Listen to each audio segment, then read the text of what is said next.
로미오와 줄리엣. 어느 날 아침 칼과 방패를 든 두 남자가 베로나 광장으로 걸어오고 있었다. 그들은 성벽 쪽으로 다가서면서 광장 주위를 살펴봤다. 여보게 그레고리, 이젠 정말 못 참겠어. 한 남자가 무엇이 못마땅한지 눈살을 잔뜩 찌푸리며 말했다. 못 참다니, 뭘 못 참는단 말이야. 다른 남자가 말했다. 그 두 남자는 바로 캐플렛 집안의 하인인 그레고리와 샘슨이었다. 홧김에 칼이라도 쏙 뽑고 싶단 말일세. 칼을 뽑다니, 모가지나 뽑히지 않게 조심하게나. 그레고리가 빈정거리듯 말을 받았다. 내 양만 올려봐. 내 칼이 번개처럼 날아갈 테니. 웬걸, 자네가 어디 그렇게 쉽게 약이 오르려고? 천만에. 몬테균의 강아지 새끼만 봐도 분통이 터지는걸. 샘슨의 말을 듣는 그레고리 역시 같은 심정이었다. 다만 일부러 샘슨의 화를 돋구기 위해 빈정거렸던 것이었다. 그들은 어제 저녁부터 주인인 캐플렛이 몬테규 집안에 대해 욕하는 것을 듣고 자기네 주인을 그처럼 화나게 한 몬테규 집안이 잔뜩 원한을 품고 있었다. 그 이유가 무엇인지도 모른 채 마치 자기 부모를 죽인 원수이기나 한 것처럼 그들을 미워했다. 그때 몬테규 집안의 하인 에이브럼과 또 한 명의 하인이 광장을 가로질러 오고 있었다. 저기 몬테균의 하인 두 놈이 오고 있다. 그레고리가 말했다. 여보게, 우리 편에는 말썽이 없도록 저쪽에서 시비를 걸게 해야 돼. 샘슨이 말했다. 그럼 놈들이 지나갈 때 얼굴을 찡그려주면 어떨까? 놈들이 기분 나쁘게. 나도 엄지손가락을 씹어줄 거야. 그래도 가만히 있다면 제 놈들 망신이지. 그것은 상대를 모욕한다는 표시였다. 몬테균의 하인들이 가까이 오자 그레고리는 얼굴을 찌푸렸고 샘슨은 엄지손가락을 입에 넣고 씹는 신용을 했다. 여보시오, 왜 우릴 보고 엄지손가락을 씹는 거요? 에이브러햄이 아니 굽다는 듯이 말했다. 내 손가락도 내 마음대로 못 씹는단 말이오? 샘슨이 대답했다. 우리 보고 한 게 아니오? 그렇다면 어쩌겠소? 그러고 보니 너희 캐플렛 하인들이 싸움을 걸기 위해 수작을 부리고 있구나. 에이브러햄이 노려보며 말했다. 무엇이? 덤비고 싶다면 덤벼라. 점차 거친 말이 오가더니 그들은 급기야 서로 칼을 빼들고 싸우기 시작했다. 때마침 광장으로 들어서던 몬테규의 조카 벤볼리오가 이들을 봤다. 벤볼리오는 이 쓸데없는 싸움을 말리려고 했다. 그러나 말만으로 싸움을 말릴 수가 없었다. 벤볼리오는 칼을 빼들고 네 사람이 싸우는 가운데로 뛰어들었다. 그런데 공교롭게도 캐플렛 집안의 티볼트가 광장으로 오다가 이 광경을 보게 됐다. 티볼트의 눈에는 벤볼리오가 몬테규 집안 하인들의 편을 들어 싸우는 것처럼 보였다. 설사 벤볼리오가 싸움을 말리려 한다는 것을 알았다 하더라도 칼싸움에 자부심을 가지고 있는 티볼트로서는 가만히 있지 않았을 것이다. 그것은 벤볼리오가 자기네 집안과 원수 사이인 몬테규 집안 사람이었기 때문이다. 벤볼리오, 이놈, 하인들 틈에 끼어 칼을 빼들다니. 너 같은 놈은 내가 상대해주지. 티볼트는 다짜고짜 칼을 빼들고 벤볼리오에게 덤벼들었다. 나는 싸움을 말리고 있을 뿐이오. 당신도 이 하인들의 싸움이나 말리시오. 벤볼리오가 말했다. 무엇이 어쩌고 어째? 칼을 빼들고 싸움을 말린다고? 잔소리 말고 내 칼이나 받아라, 이 비겁한 놈아. 네 사람의 싸움은 이제 6명의 싸움이 됐다. 캐플렛 집안과 몬테규 집안이 원수 같은 사이라는 것은 베로나 성에서 모르는 사람이 없었다. 두 집안의 싸움에 진력이 난 베로나 사람들은 마침내 붕괴해서 두 집안 사람들이 싸우는 걸 보기만 하면 어느 편이건 간에 닥치는 대로 때려서 혼을 내주곤 했다. 이번에도 몽둥이와 창을 든 시민과 관리들이 이들의 싸움을 보고 뛰쳐나왔다. 이놈들이 또 싸운다. 모두 다 때려 눕혀라. 케플레 패도 때려 눕히고 몬테규 놈들도 때려 눕혀라. 관리들이 큰 소리로 외치자 싸움 소식을 듣고 구경하던 사람들도 와하면서 싸움판에 뛰어들었다. 이때 광장 한쪽에서 마차 한 대가 달려오다가 멈춰 섰다. 마차에는 캐플렛 집안의 어른인 캐플렛이 타고 있었다. 이게 웬 소동이냐? 내 칼을 다오 어서. 캐플렛은 마차에서 내리기도 전에 칼부터 찾았다. 칼은 뭐하게요? 지팡이를 가져가세요. 함께 타고 있던 캐플렛 부인이 말했다. 내 칼을 달라니까! 캐플렛이 고함을 쳤다. 광장 반대쪽에서도 한 대의 마차가 오고 있었다. 그 마차에는 몬테규 집안의 어른인 몬테규가 타고 있었다. 몬테규는 싸움이 벌어진 것을 보자 마차가 미처 서기도 전에 문을 열고 내리려고 했다. 이 무례한 캐플렛 녀석아! 그러자 몬테규 부인이 옷깃을 잡았다. 싸우시겠다면 꼼짝도 못하게 하겠어요. 그러나 몬테규는 막무가내였다. 놓으시오. 잡지 말라니까. 이때 베로나 성의 영주 에스컬러스가 나타났다. 싸움을 멈추어라. 이 짐승만도 못한 놈들아. 너희 캐플렛과 몬테규 두 늙은이는 실없는 말 한마디로 3번이나 싸워서 조용하던 성안을 소란케 했다. 또다시 싸우는 날이면 치안 교란죄로 너희들 목숨은 없으리라. 이번만은 용서할 테니 물러가라. 그리고 캐플렛은 나와 같이 가고 몬테규는 오늘 오후에 법정에 출두하라. 한 번 더 일러둔다. 죽음이 무섭거든 썩 물러가라. 영주가 큰 소리로 나무라자 치열하게 싸우던 사람들은 말없이 무기를 거두고 흩어졌다. 영주는 이번에야말로 오랫동안 문제가 되었던 두 집안의 문제를 단호하게 처리하고 싶었다. 영주는 캐플렛과 티볼트를 데리고 떠났다. 대체 맨 처음 싸움을 시작한 게 누구냐? 몬테규가 벤볼리오에게 물었다. 제가 여기 왔을 때는 싸움이 이미 시작돼서 말리려고 했습니다. 그런데 티볼트가 칼을 빼들고 달려들어서 그만. 그건 그렇고 로미오 못 봤느냐? 몬테규 부인이 물었다. 숙모님, 로미오 형은 아침 일찍 밖으로 나갔습니다. 제가 몰래 뒤따라가니까 숲속으로 슬쩍 숨더군요. 그 애가 요즘 무슨 생각을 하는지 모르겠구나. 밤새 나돌아다니다가 아침이면 돌아와서 방구석에 틀어박히고 일부러 창문이며 커튼까지 다 닫아버리니 원, 혹시 왜 그러는지 알고 있느냐? 숙부님, 저쪽에 마침 로미오 형님 오는군요. 제가 물어볼 테니 두 분은 먼저 가보세요. 그래라. 여보, 우린 갑시다. 몬테규 내외는 마차를 타고 떠났다. 벤볼리오, 저기 가는 건 아버지 마차가 아니냐? 가까이 온 로미오가 물었다. 맞아. 그런데 형, 요즘 무슨 고민이 있어? 사랑에 빠진 거야? 사실은 사랑하는 여자가 있는데 반응이 없어. 짝사랑 때문이구나. 그래, 짝사랑이 이처럼 괴로운 것인 줄 예전은 미처 몰랐어. 형이 사랑하는 여자가 누군데? 아름다운 여자야.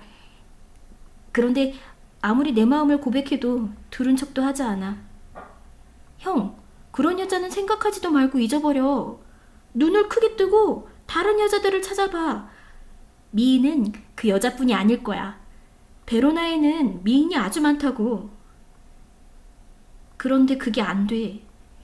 다른 여자를 보면 볼수록 그 여자 생각이 더 난단 말이야.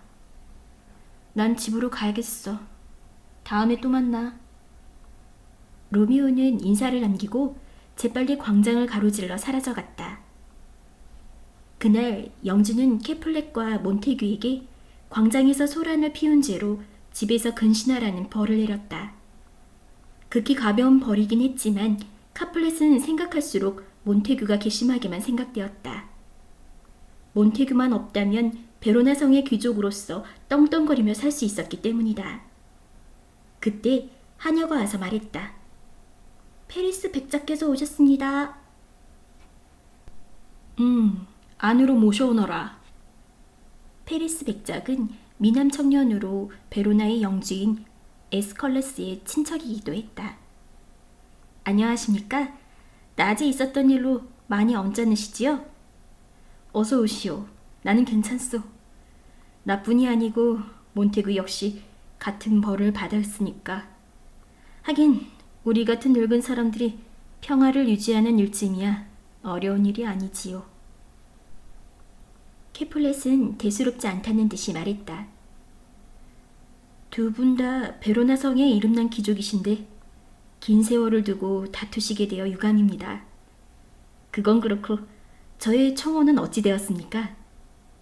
페리스 백작은 전부터 캐플렛의 무남 동료인 줄리엣에게 청혼을 하고 있었다. 하지만 아직은 너무 어려서 다른 자식은 다 죽고 이제 그 애만이 나의 희망이랍니다. 어쨌든 백작이 직접 나서서 딸의 마음을 사보시구려. 따님보다 더 어린 나이로 행복한 어머니가 된 분도 많지 않습니까? 하지만 이제 겨우 14살인데 그 애가 허락한다면 나 역시 승낙하겠소. 참, 이렇게 합시다. 오늘 밤 제 집에서 무도회가 열립니다. 백작께서도 꼭 참석해 주시오. 예쁜 처녀들도 많이 올 테니까 두루 살펴보시고 그 중에서 으뜸가는 처녀를 사랑하시오. 알겠습니다. 그럼 무도회 때 다시 뵙겠습니다. 안녕히 가시오. 페리스 백작이 돌아가자 캐플렛은 하인을 불렀다. 여기 무도회에 초대할 사람들의 이름이 적혀 있다. 네가 직접 찾아가서 무도회에 왕림해 주시길 바란다고 전해라. 이에 나리. 하인은 명단을 들고 나가면서 혼잣말로 중얼거렸다. 이거야 원. 난 놓고 기억자도 모르는데 누구누구 이름이 적혀 있는지 알 수가 있나?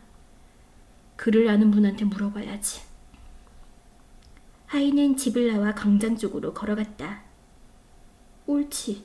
저기 누가 오는군. 그들은 바로 로미오와 벤볼리오였다. 안녕하십니까 나리. 저 글 읽을 줄 아시죠? 읽을 줄이야 알지. 왜 그러나? 이걸 좀 읽어주셨으면 해서요. 하인은 명단이 적힌 종이를 로미오에게 주었다. 어디 보자.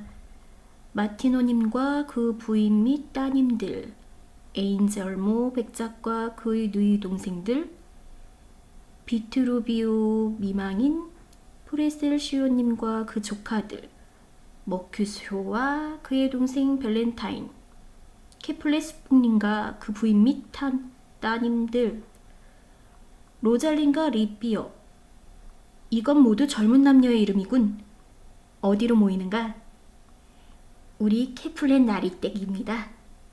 저 나으리께서도 몬테균의 사람이 아니라면 부디 참석하십시오. 하인은 명단을 받고 급히 떠났다. 로잘린이 온다고? 로미오는 로잘린의 이름을 되뇌며 얼이 빠진 듯했다. 형이 사모하는 여인이 로잘린이었어? 그럼 오늘 밤 무도회에 가서 공정한 눈으로 누가 제일 미인인지 다른 처녀들과 비교해 보구려? 로잘린의 이름을 함부로 부르지 마라. 태양 아래 그녀보다 미인이 어디 있단 말이냐? 그러니까 가서 비교해 보란 말이오. 좋아. 다른 여자와 비교하기 위해 가는 게 아니라 로잘린을 보기 위해 가겠다. 한편 캐플렛의 집에서는 캐플렛 부인과 줄리엣이 이야기를 나누고 있었다.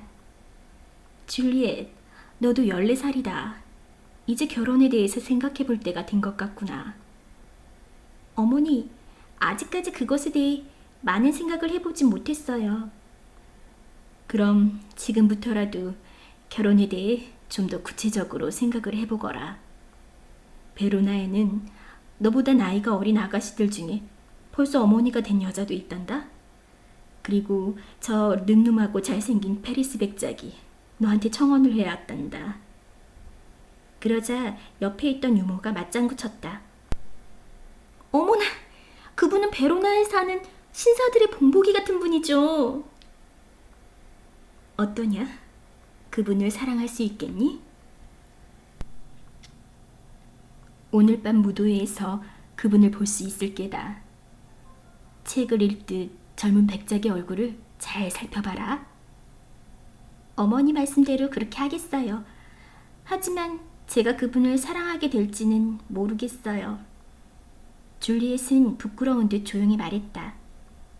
이윽고 저녁이 되자 캐플렛 집안에서는 음식을 장만하고 손님을 맞이할 준비를 하느라 분주했다.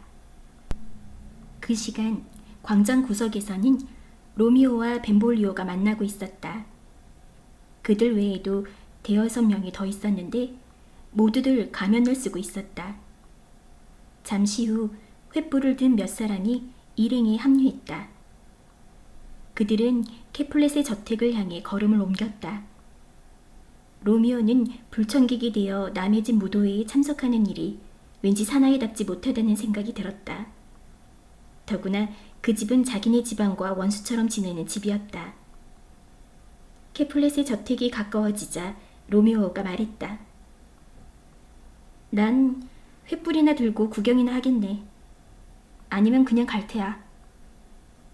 머큐쇼는 평소에 로미오답지 않은 태도에 몹시 답답한 생각이 들었다. 그냥 간다고? 여기까지 와서 꽁무니를 빼겠단 말이지? 자, 걱정하지 말고 들어가자고. 그러나 로미오는 여전히 마음이 내키지 않았다. 가면 무도회에 참석하는 건 좋아. 하지만 불청객으로 불쑥 들어가는 건 신사답지 못한 행동이 아닐까? 벤볼리오가 참을 수 없다는 듯이 말했다. 형, 망설이고 떠드는 동안에 시간만 지나갔어. 이제 만찬도 끝났을 텐데 너무 늦는 건 아닐까? 아니, 너무 이르지 않을까 모르겠어. 어쩐지 마음이 설레는군. 좋아, 할 수 없지. 앞날의 일은 하느님께 맡기고 씩씩하게 들어가자. 그들은 가면으로 얼굴을 가린 채 집 안으로 들어갔다. 만찬은 끝난 것이 아니라 이제 막 시작되려는 참이었다. 캐플렛은 줄리엣과 함께 손님을 맞이하고 있었다. 로미오 일행은 행여나 들킬까 싶어 캐플렛과 줄리엣을 제대로 쳐다보지도 못했다.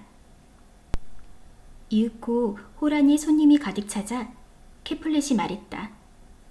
자, 여러분, 오늘 밤을 멋지게 보내셨으면 좋겠습니다. 잘 오셨습니다, 여러분.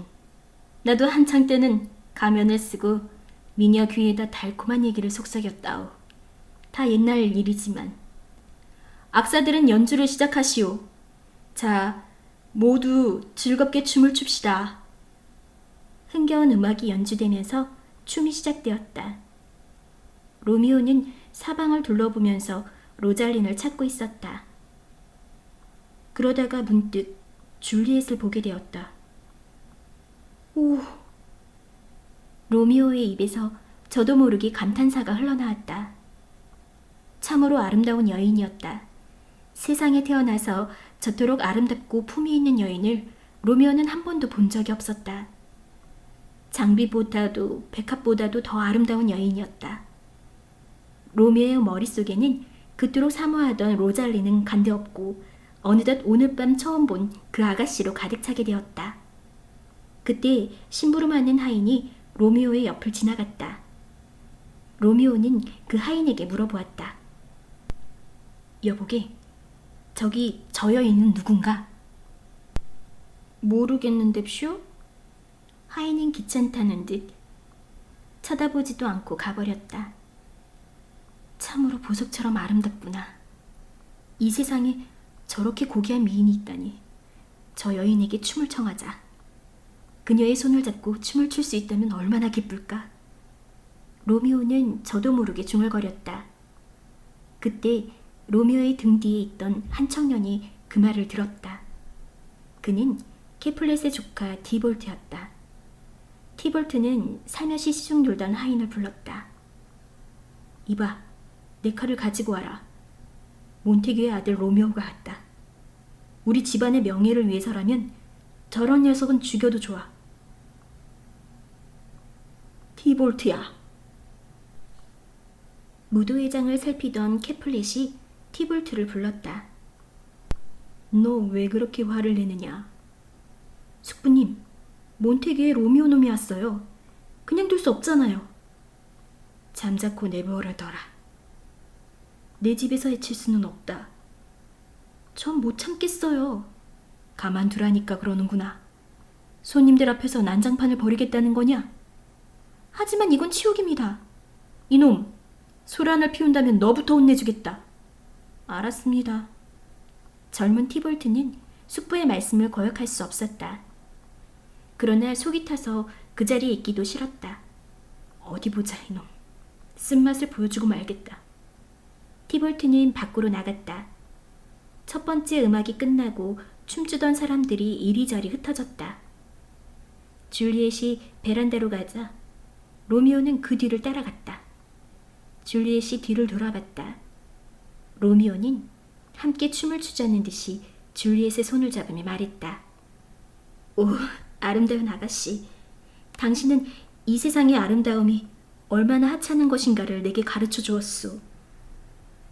그게 무슨 말씀이죠? 당신의 아름다움 때문이요. 로미오는 가면을 벗었다. 단정한 얼굴, 쏘는 듯 빛나는 두 눈, 늠름하고 당당한 로미오의 모습에 줄리엣의 가슴도 두근거리기 시작했다. 당신을 본 후 내 눈은 멀어서 다른 것은 볼 수 없게 되었소. 로미오는 진심에서 우러난 사랑의 고백을 했다. 하지만 우리는 지금 처음 만난 사이가 아닌가요? 줄리엣은 부끄러운 듯 말했다. 사랑은 첫눈에 반하는 것이오. 우리가 매일 만나는 그 많은 사람들 중에 진정 사랑을 느끼는 사람이 있었소? 그건 그렇군요. 줄리엣도 동의했다. 오, 아름다운 아가씨. 당신의 입술에 키스하게 해주시오. 그러면 내 죄가 씻겨질 것이오. 로미오는 줄리엣의 입술에 키스했다. 어머, 당신의 죄를 내 입술에 옮겨 놓았군요. 내 입술의 죄를? 그렇다면 다시 돌려주시오. 로미오는 다시 키스했다. 이때 유모가 줄리엣을 찾으러 왔다. 로미오는 황급히 가면을 썼다. 잘생긴 젊은이군요, 아가씨. 어머님이 부르십니다. 어머님이라니, 그분은 누구신가요? 유모에게 로미오가 물었다. 어머님은 이 댁의 마님이시죠? 뭐라고요? 그 순간 로미오는 뒤통수를 한 대 얻어맞은 듯 깜짝 놀랐다. 벤볼리오가 다가오면서 말했다. 형, 돌아가자. 흥이 한창일 때 사라지는 것이 현명한 일이야. 글쎄, 그렇긴 하지만. 로미오는 줄리엣을 한 번 더 만나고 싶은 마음에 망설였다. 캐플렛은 몬테균의 사람들이 더 오래 머물다가는 뜻하지도 않은 사고가 생길지도 모른다고 생각했다. 그래서 생각보다 좀 일찍 무도회를 끝내기로 했다. 자, 여러분, 고맙습니다. 아쉽지만 흥겨운 무도회를 여기서 끝낼까 합니다. 안녕히 가십시오. 캐플렛은 정중하게 마지막 인사를 했다. 로미오가 맨 뒤에서 문 밖으로 나가는 것을 보고 줄리엣이 물었다. 유모, 저 신사는 누구예요? 타베리오 영감님의 외아들입니다. 아이 참, 나와 함께 베란다에 있던 그분 말이에요. 모르겠는데요? 유모는 일부러 모르는 체 했다. 그럼 가서 물어보고 와요. 결혼한 분인가 아닌가도 알아봐요. 유모는 할 수 없이 사실대로 말했다. 몬테규 집안의 외아들 로미오예요. 원순이 집안의 아들입죠. 원수 집안의 아들이라고요? 하지만 이미 늦었어. 아, 난 어쩌면 좋아. 줄리엣은 쓰러질 듯 비틀거렸다. 로미오가 첫눈에 줄리엣에게 반했듯 줄리엣도 첫눈에 로미오를 사랑하게 된 것이었다. 한편 함께 온 친구들을 뒤따라가던 로미오는 무슨 생각을 했는지 캐플렛집 담 옆으로 살짝 숨었다. 그리고 아무도 보는 사람이 없자 담장을 넘어 정원으로 뛰어내렸다. 줄리엣의 방은 어딜까? 로미오는 어둠 속에서 사방을 살펴보았다. 그때 2층의 창문이 열리더니 줄리엣의 모습이 보였다. 아, 로미오님. 당신의 이름이 왜 몬테규 집안의 로미오인가요? 제가 캐플렛이라는 성을 버린다면 당신도 몬테규라는 이름을 버릴 수 있나요? 줄리엣은 탄식을 하듯 혼자서 중얼거렸다. 내가 로미오라는 걸 어떻게 알았을까? 줄리엣은 내가 원수 집안의 아들이라는 걸 알면서도 사랑의 고백을 하고 있구나. 로미오는 너무 감격해서 참을 수가 없었다. 줄리엣, 나 역시 당신을 사랑하오. 당신이 나를 사랑한다면 내 이름을 영영 버려도 좋소. 줄리엣은 깜짝 놀라서 사방을 살펴봤다. 그러나 어둠 속에서는 아무것도 보이지 않았다. 누구세요? 이렇게 어둠뿐인 곳에서 남의 비밀을 엿듣고 계시는 분은 누구신가요? 줄리엣의 목소리는 떨리고 있었다. 그때 어두운 나무 그늘 속에서 한 사람이 불쑥 일어났다. 희미한 달빛에 비친 사람은 로미오였다. 오, 당신은 몬테규 집안의 로미오님이 아니세요? 로미오는 수목 사이를 지나 창 아래로 다가섰다. 줄리엣, 묻지 말아요. 당신이 싫어하는 내 이름을 내 입으로 말하기가 싫소. 줄리엣이 떨리는 소리로 말했다. 이 밤중에 어떻게 여길 오셨나요? 담이 높아서 뛰어넘기도 어렵고 당신의 신분으로 우리 집 식구에게 들키기라도 한다면 죽을지도 모르잖아요. 줄리엣은 한편으로는 기쁘면서도 또 한편으로는 걱정이 되는지 소리를 죽여 말했다. 이까짓 밤쯤이야. 사랑의 날개를 타고 뛰어넘었지요. 돌담이 감히 사랑을 막을 수 있겠소? 사랑의 힘이라면 나는 무엇이든 할 수 있소. 하지만 우리 집 식구들에게 들키면 당신은 죽게 될 거예요. 아니요, 당신의 식구들도 나를 막지는 못해요. 당신의 사랑 없이 사느니 차라리 그들의 미움 속에 죽는 것이 나을 거요. 누구의 안내로 여길 찾아오셨나요? 사랑의 안내로 찾아왔소. 아무리 험하고 먼 길이라도 사랑이 안내한다면 두려울 것이 없소. 그럼 당신은 저를 사랑하시나요? 그렇다고 대답하신다면 그 말을 믿겠어요. 저도 당신을 사랑하고 있어요. 그렇지만 한 번만 더 사랑한다고 맹세해주세요. 아가씨, 사랑합니다. 맹세합니다. 아, 로미오님, 이제 됐어요. 돌아가세요.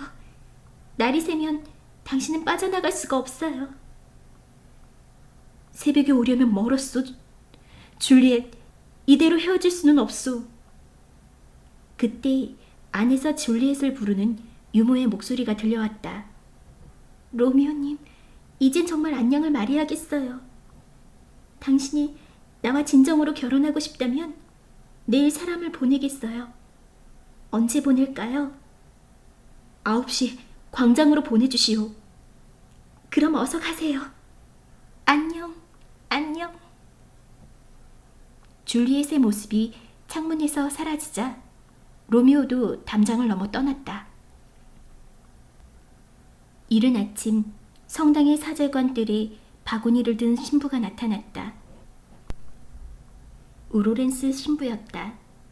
그는 남의 어려움이나 괴로움을 보면 참지 못하고 도와주는 성자 같은 신부였다. 영주 에스컬러스도 우로렌스 신부 앞에서는 함부로 말하지 않았다. 뭐니 뭐니 해도 밤이슬이 마르기 전에 뜯어야 약효가 좋아. 우로렌스 신부는 약초에 대해 아주 많이 알고 있었다. 우로렌스 신부님. 뒤에서 인기척이 나더니 누군가 신부를 불렀다. 신부는 뒤를 돌아보았다. 로미오 아닌가? 새벽같이 웬일인가? 신부님, 부탁드릴 일이 있습니다. 저는 캐플렛 집안의 따님과 사랑의 맹세를 했습니다. 신부님께서 저희 결혼식에 주례를 서주십시오. 부디 오늘 저희들이 결혼하게 도와주십시오. 그게 무슨 소리야? 신부는 어안이 벙벙했다. 제발 꾸짖지 마십시오. 신부님은 저희들을 도와주시겠지요? 오로렌스 신부는 잠시 동안 깊은 생각에 잠겨 있다가 말했다. 그래, 내가 도와주지. 이 인연으로 두 집안의 원한이 풀린다면 그보다 더 좋은 일이 어디 있겠느냐. 고맙습니다. 고맙습니다, 신부님. 신부는 로미오를 사제관으로 데리고 들어갔다. 그 무렵 베로나 광장에서는 머큐쇼와 벤볼리오가 만나고 있었다. 로미오가 간밤에 집에도 안 들어왔다고? 대체 어딜 간 걸까? 글쎄 모르겠어. 그런데 말이야, 머큐쇼. 티볼트가 편지를 보내왔다네? 벤볼리오가 걱정스러운 듯 말했다. 편지라고? 틀림없이 결투장이겠지. 그래. 불쌍한 로미오. 사랑의 노예가 돼서 티볼트를 이길 수 없겠지. 그때 저만치에서 로미오가 걸어왔다. 이봐 로미오. 어젯밤에 어디 갔었나? 용서해주게 머큐쇼. 워낙 중대한 일이 있어서 그만. 오늘은 아주 기분이 좋아 보이는데? 벤볼리오와 머큐쇼는 티볼트가 보낸 결투장 얘기를 할까 말까 망설였다. 여러 양마님들 안녕하세요. 줄리엣의 유모가 다가오면서 말했다. 유모는 로미오를 보고도 못 본 채 하고 다시 물었다. 어디로 가면 로미오 도련님을 만날 수 있나요? 그건 내가 잘 알죠. 늙은 로미오도 많지만 그 중에서 내가 제일 젊은 로미오랍니다. 로미오도 장난삼아 말했다. 대기 로미오 도련님이라면 여쭐 말씀이 있습죠. 알았습니다. 여보게 자리를 좀 피해주겠나? 알았네, 알았어. 그럼 이따가 보세. 머큐쇼와 벤볼리오가 자리를 피해주었다. 도련님, 아가씨가 도련님을 찾아가 보라고 했습죠.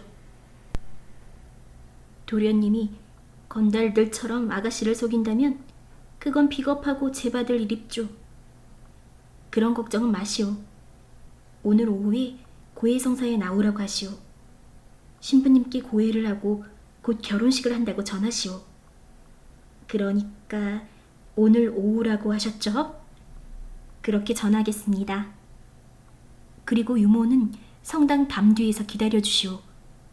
1시간 안으로 내 하인이 줄사다리를 넘겨줄 것이오. 아가씨에게 안부도 꼭 전해주시오. 예, 1000번이라도 전해드립죠.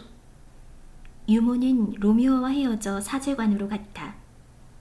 한편 줄리엣은 아까부터 정원을 서성거리며 유모를 기다리고 있었다. 9시간 유모가 반 시간이면 온다더니 왜 안 올까? 혹시 그 일을 못 만난 건 아닐까? 시간이 지날수록 줄리엣의 불안은 커져만 갔다. 유모가 온 것은 2시간이나 지나서였다. 유모, 그 일을 만났어요? 결혼은 한댔어요? 언제 한대요? 어디에서요? 줄리엣은 속사포처럼 물었다. 아가씨, 그렇게 한꺼번에 물으면 어떻게 대답할 수 있겠어요? 유모는 일부러 늑장을 부리는 것 같았다. 유모, 제발. 줄리엣은 간절히 비는 심정으로 말했다. 어서 로렌스 신부님의 사제관으로 가보세요. 로미오님이 아가씨와 결혼하기 위해 기다리고 있어요. 그날 오후 성당에서는 로미오와 줄리엣의 결혼식이 있었다. 주례를 선 로렌스 신부와 신랑 신부 외에 아무도 없었지만 두 사람의 행복은 이 세상의 누구와도 비교할 수 없었다. 이 무렵 머큐쇼와 벤볼리오는 로미오를 찾아 이리저리 돌아다니다가 베로나 광장으로 왔다. 해는 벌써 정오를 지나고 있었다. 로미오 형은 도대체 어딜 가고 안 보일까? 캐플렛 집안 녀석들이 여기저기 돌아다니고 있는데. 벤볼리오가 걱정스러운 듯 말했다. 왜? 겁나? 캐플렛 집안 녀석들을 만나면 싸움을 피할 수 없잖아. 결투장까지 보냈는데. 호랑이도 제 말하며 온다더니 정말 캐플렛 패들이 왔네. 아닌 게 아니라 골목 저쪽에서 티볼트와 하인들 몇 명이 광장 안으로 걸어오는 게 보였다. 당신네 두 사람 가운데 한 사람과 한마디 할 이야기가 있소. 티볼트가 거만하게 말했다. 우리 가운데 한 사람과 한마디만 할 얘기가 있다고? 한마디가 아니라 한바탕은 아니오? 머큐쇼가 날카롭게 내쏘았다. 머큐쇼, 너는 로미오의 친구지? 그래, 그게 어쨌다는 거냐? 내 놈이 상관할 일이 아니야. 두 사람의 말씨는 점점 사나워졌다. 벤볼리오가 참다 못해서 끼어들었다. 여긴 사람이 많이 다니는 곳이야. 조용한 곳으로 가서 따져보든지 그냥 헤어지든지 하세. 여긴 사람들의 눈이 너무 많아. 벤볼리오는 어떻게든 싸움을 말리고 싶었다. 사람의 눈은 보라고 달린 거야. 보고 싶으면 맘대로 보라지? 난 남의 비위를 맞추자고 물러서는 건 질색이니까.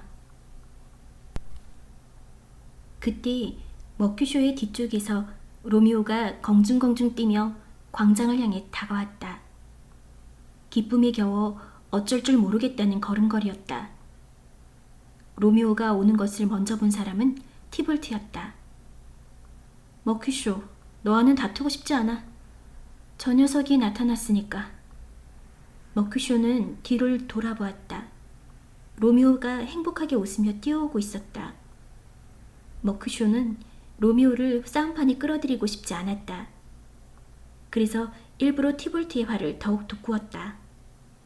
이봐 티볼트, 로미오가 네 놈의 종놈 옷이라도 입고 있다는 말이냐? 그렇게 싸움이 하고 싶다면 어서 나와서 보시지. 하지만 티볼트는 머큐쇼가 뭐라든 관심이 없었다. 그의 관심은 온통 로미오에게로 집중돼 있었다.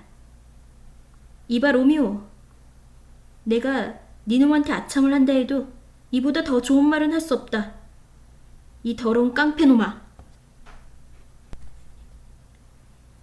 티볼트가 아무리 심한 욕을 해도 로미오는 화를 내지 않았다. 티볼트, 나는 자네를 좋아해야 하기 때문에 그런 무례한 말을 해도 참겠네. 나는 깡패가 아닐세. 그러니 우리 좋게 헤어지세.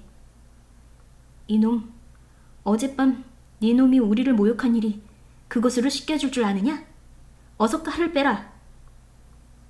분명히 말하지만 나는 자네를 모욕한 일이 없네. 오히려 나는 자네를 사랑한다네.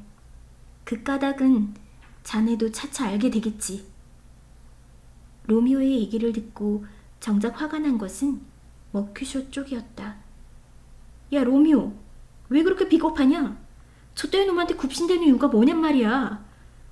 이 쥐새끼 같은 티볼트 놈아, 칼을 빼라, 어서! 머큐쇼는 칼을 뽑아들고 티볼트를 겨누었다. 좋아, 덤벼라! 티볼트도 칼을 빼들었다. 마침내 두 사람 사이에 칼싸움이 시작됐다. 벤볼리오, 칼을 빼서 이자들의 싸움을 말려.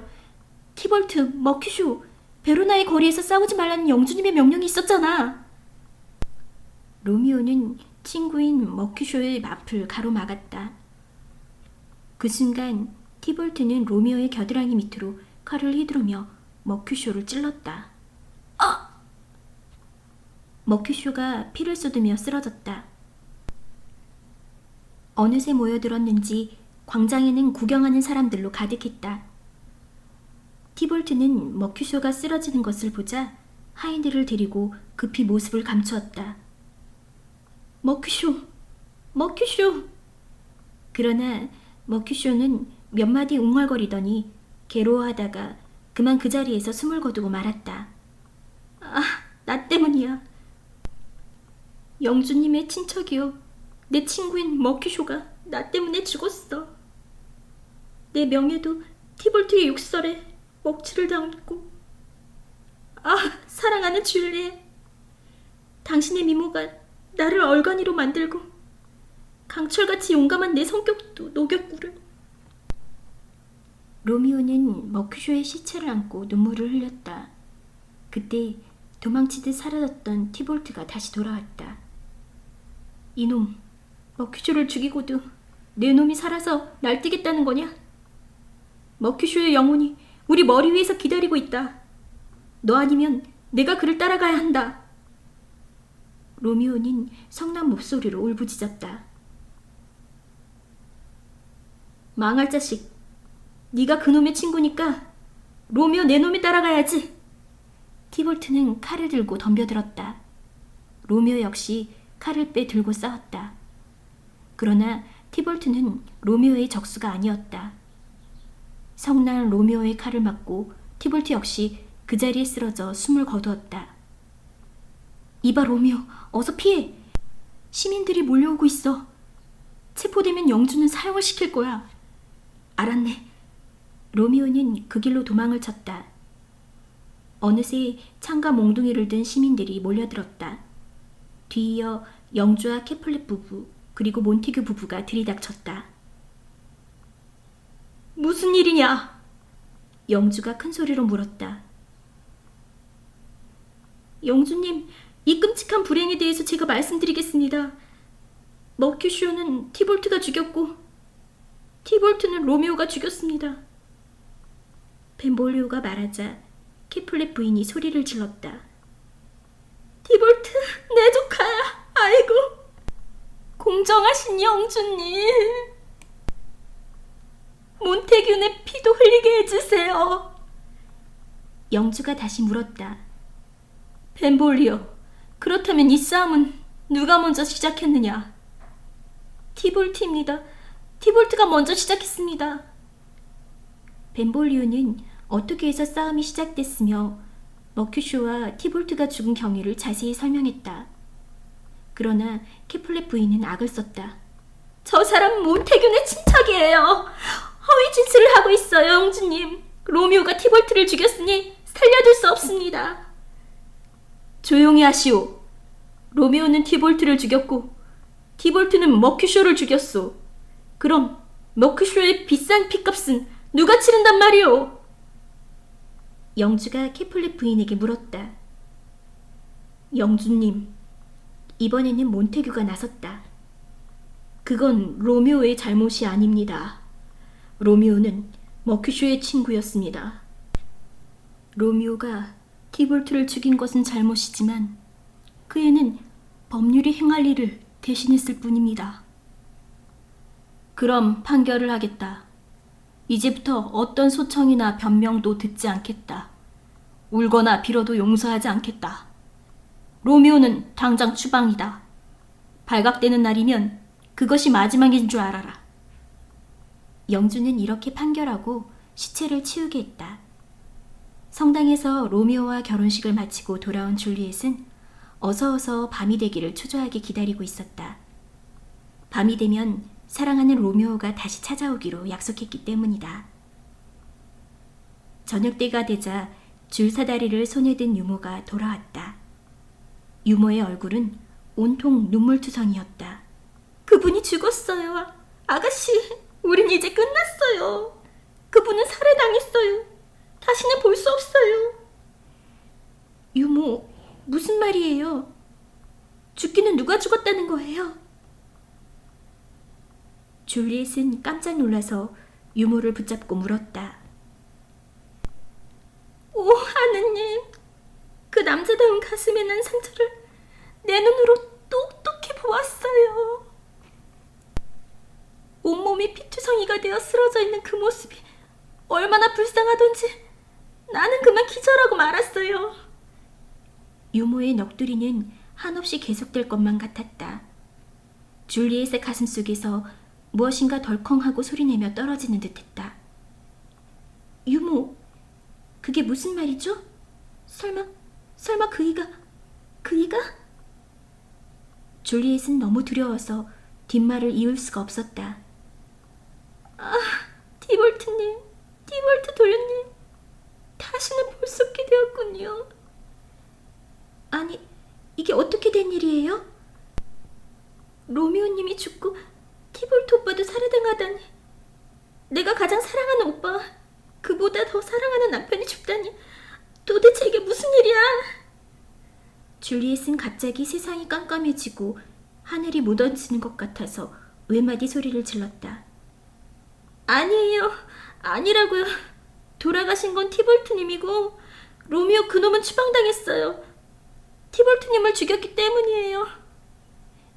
그럼 로미오님의 칼이 티볼트 오빠를 찔렀단 말이에요? 오, 이럴 수가. 내가 가장 사랑하는 사람이 내 오빠를 죽이다니. 아니야, 그럴 리가 없어.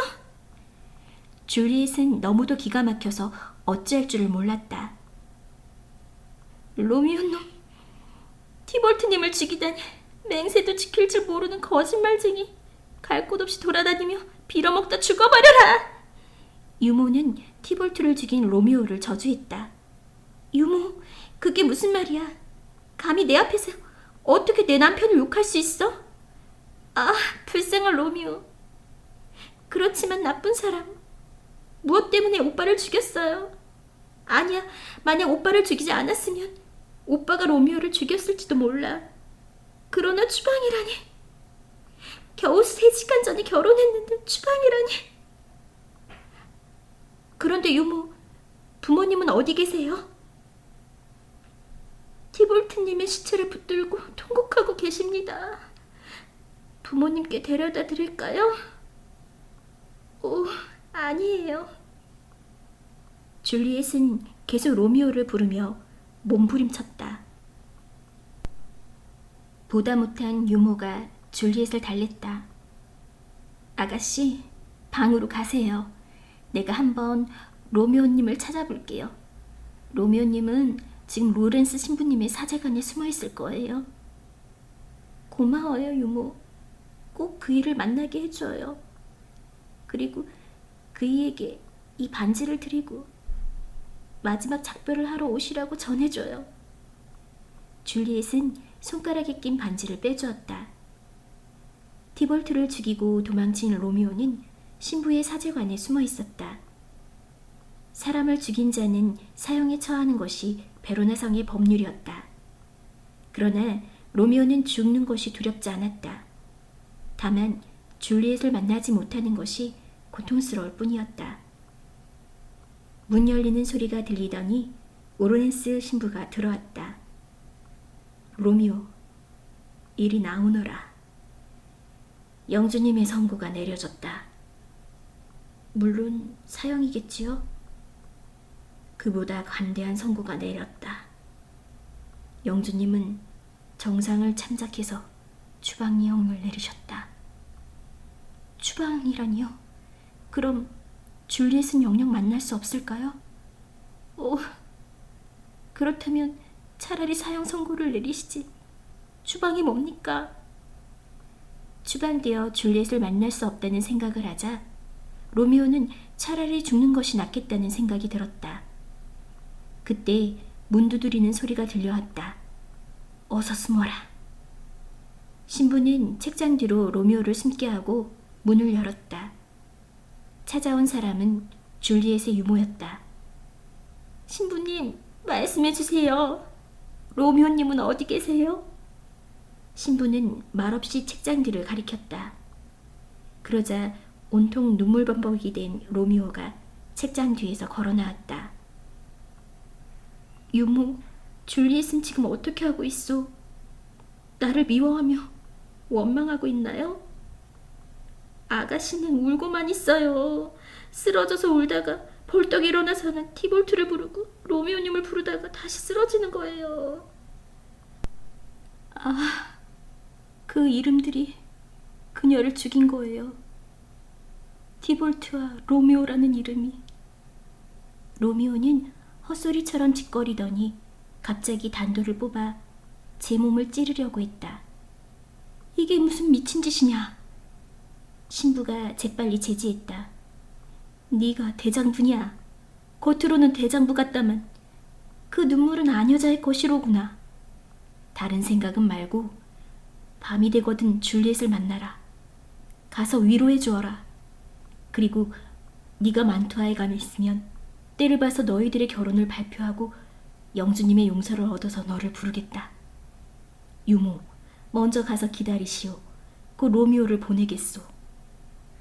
신부는 이미 이 불행한 젊은이를 위해 만반의 계획을 세워놓은 듯이 말했다. 신부님, 고맙습니다. 그런데 이건 아가씨가 로미오님께 전해드리라는 반지예요. 유모는 로미오에게 반지를 주고 나갔다. 서둘러라 로미오.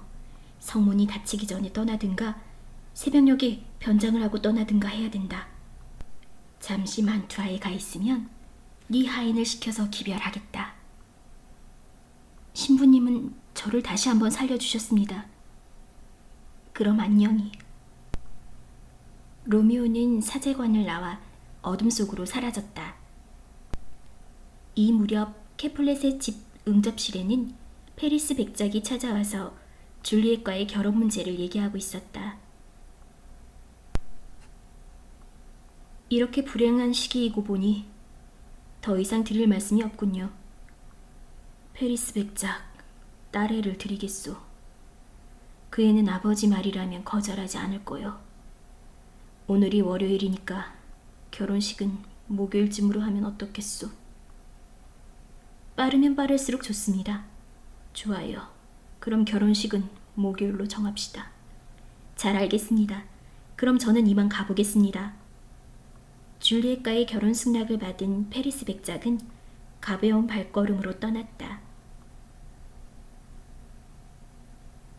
당신이 줄리엣에게 말해줘. 페리스 백작과 결혼하라고. 그리고 결혼식 준비를 시켜줘.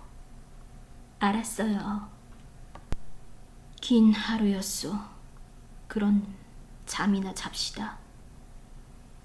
캐플렛 부부는 침실로 갔다. 그로부터 얼마 후 줄리엣의 2층 방에서는 줄리엣과 스며들어온 로미오가 이별을 슬퍼하고 있었다. 이제 나에게는 길은 두 가지뿐이오. 여기를 떠나 목숨을 건지든가 그냥 머물러 있다가 죽는 일뿐이오. 하지만 새벽이 되려면 아직도 시간이 있어요. 좀 더 계세요. 줄리엣은 어떻게 해서든지 로미오와 좀 더 같이 있고 싶었다. 그렇다면 나는 잡혀도 좋고 죽어도 좋소. 그것이 당신의 뜻이라면 나는 당신 뜻을 따르겠소. 로미오 역시 줄리엣과 헤어지고 싶지 않았다. 아니에요. 벌써 날이 밝아오고 있어요. 떠나세요. 어서 떠나세요. 날이 밝아올수록 우리들의 슬픔도 커지는구려. 그때 줄리엣을 부르는 유모의 목소리가 들렸다. 아가씨, 어머니께서 지금 방으로 올라오십니다. 아, 로미오님, 이렇게 헤어져야 하나요? 안녕, 줄리엣. 기다려요. 반드시 좋은 소식을 전하겠소. 우린 다시 만날 수 있을까요? 그야 만날 수 있고 말고. 지금의 슬픔은 이 다음에 더 큰 기쁨이 될 거요. 로미오는 서둘러 창문에 걸쳐놓은 줄사다리를 타고 내려갔다. 그때 문 밖에서 어머니의 목소리가 들렸다. 이야, 일어났니? 예, 어머니. 줄리엣은 급히 줄사다리를 끌어올려 감추고 문을 열었다. 이젠 좀 괜찮니? 전 너무 슬퍼요. 이제 그만 울어라. 운다고 그 애가 살아나는 것도 아니란다. 그렇지만 어머니. 줄리엣의 눈에서는 또 눈물이 흘러내렸다. 내가 우는 걸 보니 그 망나니 같은 로미오 놈이 생각나는구나. 티볼트를 죽었는데 그 원수놈은 살아있으니 오죽 분하겠니. 어머니는 줄리엣의 눈물이 티볼트의 죽음 때문이 아니라 로미오와 헤어져 만나지 못하는 이별 때문에 흘리는 눈물이라는 것을 알지 못했다. 염려 마라. 그놈은 만투하에 가 있을 게다. 기어코 원수를 갚고야 말겠다. 사람을 보내어 독약이라도 먹여 죽이고 싶구나. 어머니의 말은 줄리엣의 가슴을 철렁 내려앉게 했다. 그러나 사실대로 얘기할 수는 없었다. 줄리엣은 문득 한 가지 생각이 떠올랐다. 어머니, 그 독약은 제가 만들겠어요. 독약을 가져갈 사람만 구해주시면 그 살인자에게 복수할 수 있을 거예요. 그래라. 그리고 기쁜 소식을 말해주겠다. 이렇게 슬픈 때 기쁜 소식이라니요. 다음 목요일 아침에 저 늠름하고 점잖은 페리스 백장님이 너를 신부로 맡게 되었단다. 순간 줄리엣의 얼굴은 하얗게 질리고 말았다. 어머니, 저는 단연코 페리스 백작과는 결혼하지 않겠어요. 그 사람과 결혼하느니 차라리 원수인 로미오와 결혼하겠어요. 무슨 말이냐? 이건 아버지가 결정하신 일이다.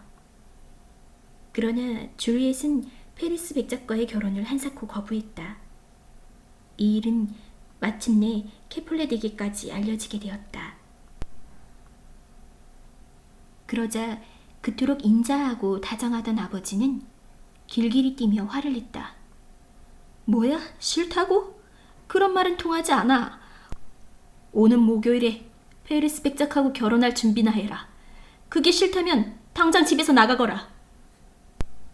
목을 메고 죽든 말든 다시는 내 앞에 나타나지 말아라. 여보, 그건 너무 지나친 말씀이잖아요. 듣다 못해 어머니가 참견하고 나섰다.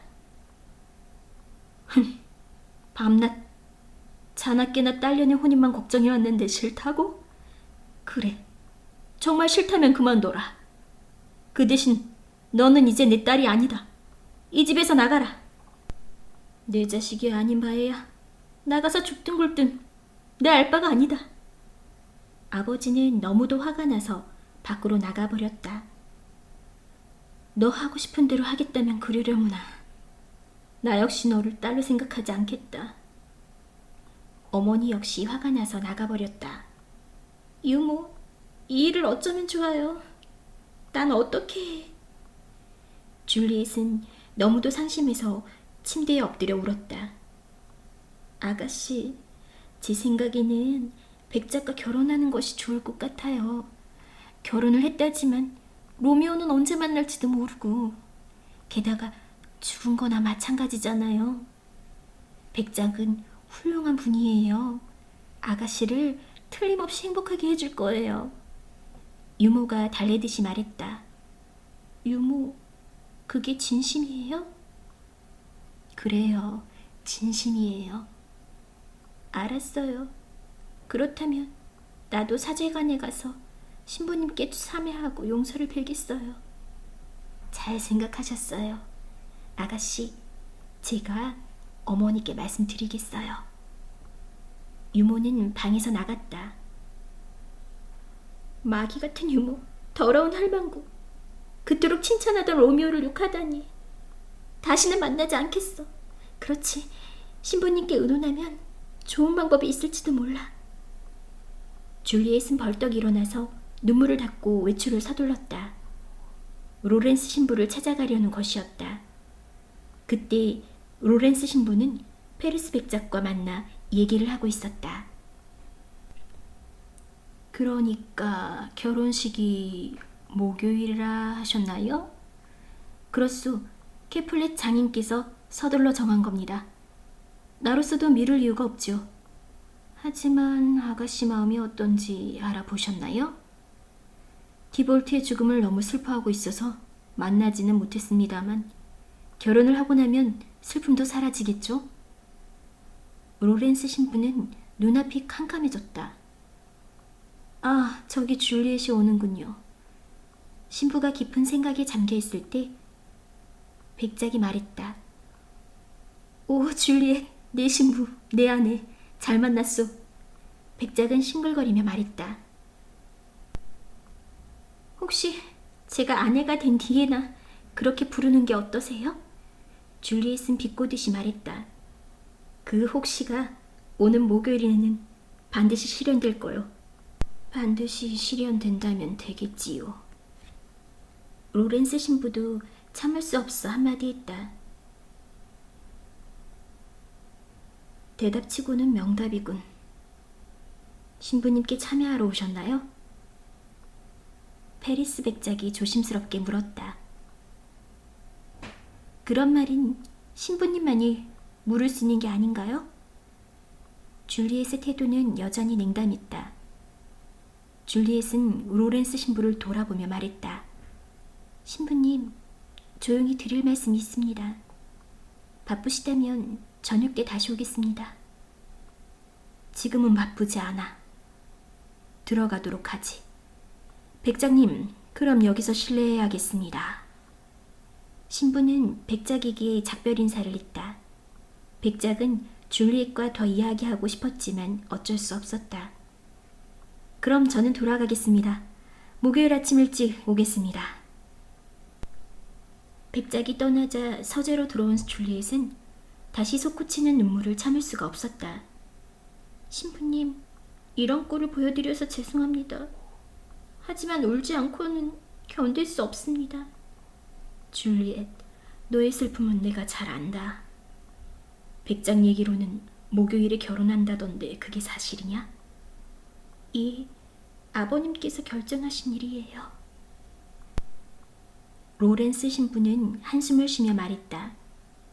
어떻게 해야 된담 방법이 없어. 신부님, 다른 방법이 없다면 길은 오직 하나뿐이에요. 다만 로미오님을 못 뵙고 떠나는 게 한스럽군요. 아니다, 줄리엣. 전혀 희망이 없는 건 아니야. 죽을 결심을 할 만큼 용기가 있다면 해결할 방법도 있기 마련이지. 신부님, 가르쳐주세요. 저는 어떤 일이라도 할 수 있어요. 그렇다면 돌아가서 기쁜 얼굴로 페리스 백작과 결혼하겠다고 말해라. 그리고 수요일 밤에는 너 혼자 있어라. 유모도 내 방에 들여서는 안 된다. 신부는 작은 약병을 꺼내주면서 말을 계속했다.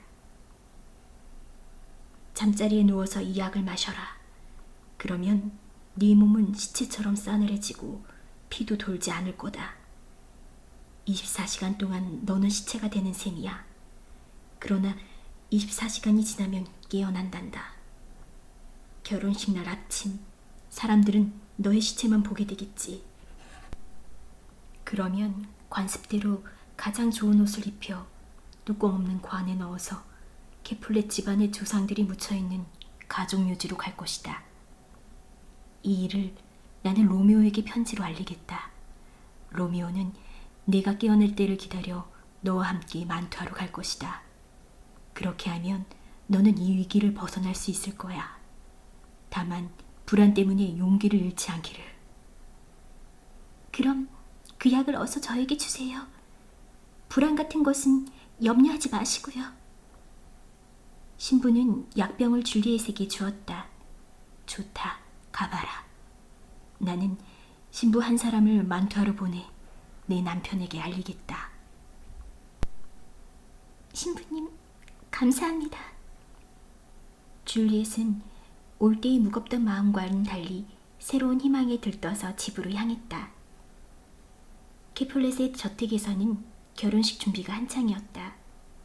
백작과는 죽어도 결혼하지 않겠다던 줄리엣이 마음을 바꾸어 부모에게 용서를 빌고 결혼을 하겠다고 말씀을 드렸기 때문이다. 그래서 신부의 예쁜 옷을 장만하고 피로연을 위해 많은 음식도 장만하느라 분주했다. 수요일 밤이 되었다. 이 밤이 지나면 줄리엣은 페리스 백작의 아내가 될 터였다. 어머니, 오늘 밤은 혼자 있고 싶어요. 유모도 데리고 가세요. 그래라, 푹 쉬어야 예쁜 신부가 되지. 캐플렛 부인은 유모를 데리고 나갔다. 혼자 남은 줄리엣은 온갖 생각을 다 했다. 어머니, 아버지와는 언제 다시 만날 수 있을지, 그 약이 과연 제대로 약효를 발휘할지 겁도 나고 불안해지기 시작했다. 혹시 먹으면 영원히 죽는 독약이 아닐까 걱정도 되었다. 죽어서 관 속에 누워있는 자신의 모습이 보이는 것 같아 소름이 끼치기도 했다. 그러나 페리스 백작과 결혼하지 않으려면 약을 먹어야 했다. 밤이 깊어지자 줄리엣은 예쁜 옷으로 갈아입고 약을 마셨다. 그리고 침대 위로 올라가서 누웠다. 마침내 아침이 되었다. 캐플렛 집안 사람들은 모두가 바쁘게 설쳐댔다. 여보, 줄리엣을 깨워서 빨리 옷을 갈아입혀요. 신랑이 벌써 왔어. 저것 봐, 밖에서 앞대 소리가 들리지 않아? 아니, 유모가 가봐요. 캐플렛은 새벽같이 일어나서 서둘렀다. 아가씨, 줄리엣 아가씨? 유모가 줄리엣을 부르며 2층으로 올라왔다. 아가씨, 일어나요. 신랑은 벌써 왔다고요. 유모는 침대를 가린 커튼을 걷었다. 줄리엣은 새 옷을 입은 채 반듯하게 누워 있었다. 아가씨, 일어나세요, 아가씨. 아니, 아이고, 이게 웬일이야. 아가씨가 죽었어요. 마님, 나리, 아가씨가 죽었어요. 유모의 고함 소리는 온 집안을 울려 퍼졌다. 캐플렛 부인이 뛰어올라왔다. 줄리엣이 어떻게 되었다고? 줄리엣, 아이고, 내 딸 줄리엣. 캐플렛 부인이 울음을 터뜨렸다. 뒤이어 캐플렛이 2층으로 올라왔다. 줄리엣이 죽었다니, 그게 무슨 말이오? 어디 보자. 이런, 온몸이 차디차구나. 피는 멈추고 손발은 굳어있고 서리의 꽃잎이 시든 듯 죽음이 내렸구나. 캐플렛 집안은 결혼식에 들뜬 분위기에서 갑자기 깊은 슬픔으로 가득 차게 되었다. 그때 페리스 백작과 로렌스 신부, 축하 음악을 연주할 악대가 집안으로 들어왔다. 신부는 죽었소. 죽음의 신이 데려가고 말았소. 캐플렛이 비통한 음성으로 말했다. 자, 모두들 진정하시오. 로렌스 신부는 비통함에 빠져있는 사람들을 위로하며 말했다. 슬퍼한다고 해서 불행이 사라지는 건 아닙니다. 누구나 하느님의 자손인 것처럼 줄리엣도 이제 부모님과 주변 사람들의 곁을 떠나 하느님께로 갔습니다. 자, 슬픔을 거두세요. 이 아름다운 시체를 장미꽃으로 장식하고 가장 좋은 옷을 입혀 성당으로 옮깁시다. 캐플렛이 비통하게 말했다.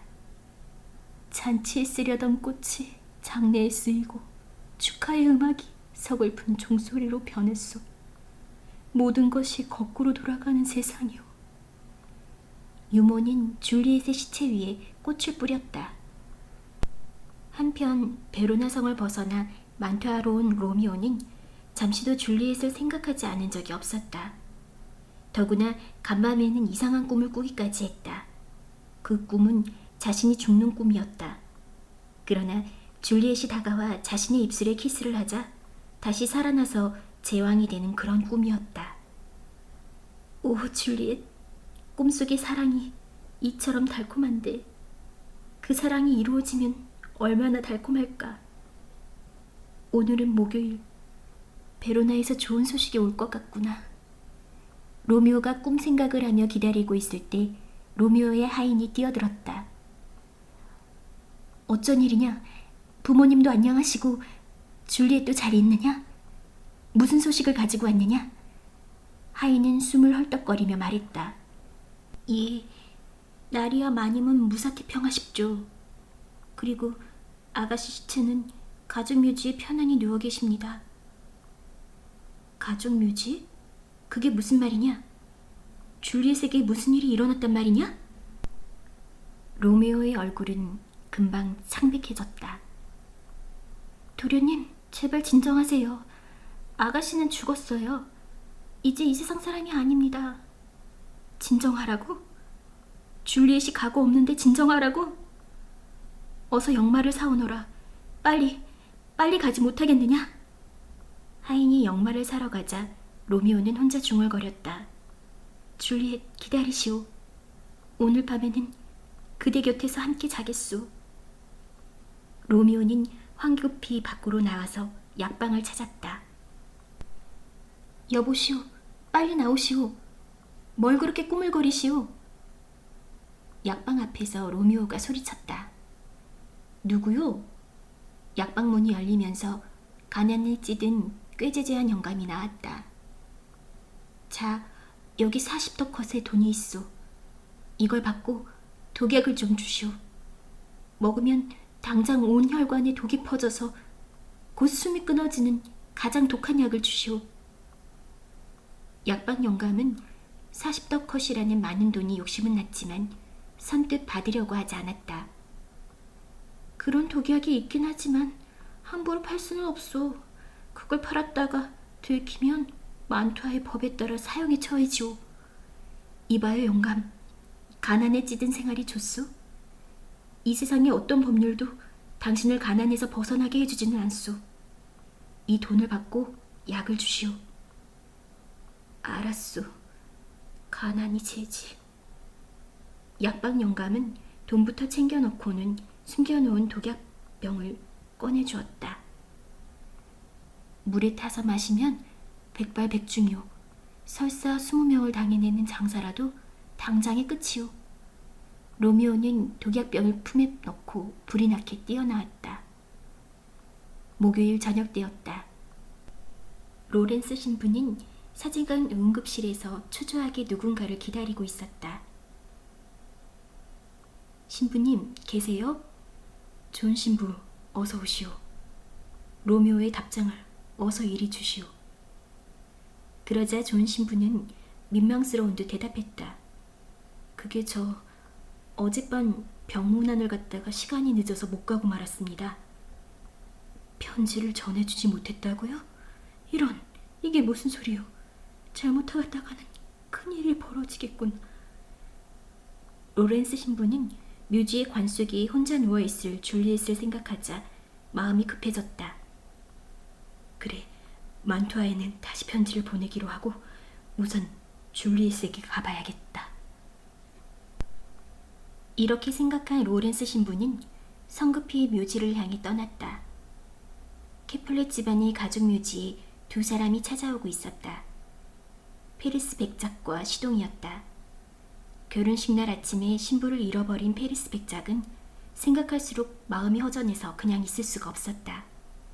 비록 줄리엣은 죽었지만 그 무덤에 꽃 한 송이라도 더 뿌려주고 싶었다. 그래서 시동을 데리고 줄리엣을 찾아가는 길이었다. 그때 어디선가 인기척이 들렸다. 누굴까? 페리스 백작은 시동과 함께 몸을 감추었다. 가까이 다가온 사람은 로미오와 로미오의 하인이었다. 곡괭이와 지렛대는 나에게 주고 이 편지를 내일 아침 아버님께 전해드려라. 그리고 내가 무슨 일을 하든 방해하지 마라. 누구한테도 말하지 말고. 알았어? 알았습니다요. 그리고 이걸 받아. 로미오는 돈지갑을 하인에게 주었다. 하인은 아무래도 이상한 생각이 들어서 그 자리를 떠날 수가 없었다. 그래서 가는 척하고 숲을 속에 숨어서 로미오의 행동을 지켜보기로 했다. 한편 숨어서 로미오를 지켜보고 있던 페리스 백작은 캐플렛 집안의 원수인 로미오가 죽은 줄리엣의 시체에까지 복수의 칼을 휘두르러 온 것으로 생각했다. 그래서 그는 숨어있던 곳에서 뛰쳐나오며 소리쳤다. 야, 이 로미오 놈아! 시체에까지 복수를 하러 오다니 너를 체포하겠다. 여보시오, 젊은 분. 절망한 인간을 건드리지 말고 피해가시오. 나는 나 자신을 죽이러 온 사람이오. 나를 방해하는 자는 나보다 먼저 죽을 것이니 어서 도망이나 가시오. 로미오는 다가오는 사람이 누군지 알려고도 하지 않았다. 쓸데없는 소리. 너를 중재인으로 체포하겠다. 페리스는 칼을 뽑아 들었다. 기어코 나를 화나게 한다면 할 수 없지. 로미오도 칼을 뽑아 들었다. 두 사람 사이에 치열한 싸움이 시작됐다. 백작의 시동은 겁이 나서 사람을 부르러 마을로 뛰어갔다. 싸움은 금방 끝났다. 로미오의 적수가 못됐던 페리스 백작은 가슴을 찔린 채 쓰러졌다. 로미오는 지렛대로 무덤의 입구를 가른 돌을 드러내고 무덤 안으로 들어갔다. 뚜껑이 없는 세관 속에 줄리엣이 누워 있었다.